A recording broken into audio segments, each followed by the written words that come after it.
Hi ma'am, good afternoon. Kumusta? Okay na. Saan ka galing pa ma'am? Ayun niya, kay pa. Ay, galing ka pa rin namin. Pero along Quezon City lang kayo? Ano, sinadya ko na. Ah, talaga? Thank you. Anong name mo ma'am? Blessing. Ay, yung sa TikTok na Yes. message. Okay, sige po. Anong concern mo sa hair mo ngayon ma'am? Actually, lagi ako nakabalya. Opo. This March, nagpa-dark ako. Okay po. Ngayon gusto ko nung isang color. Ah, one color. Para madali ko.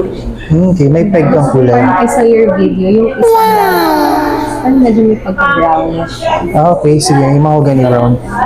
Bali, isang kulay na lang tayo. Okay. And bleach tong ilalim mo.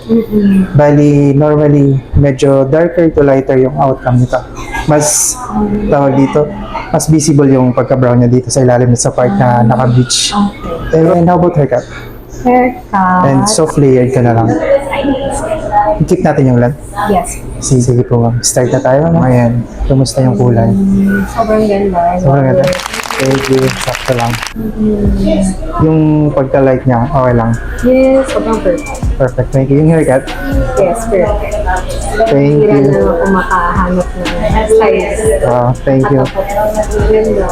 Ganda. 40 yung dahil. Sobra. Thank you ma'am. Galing-galing. Thank you po.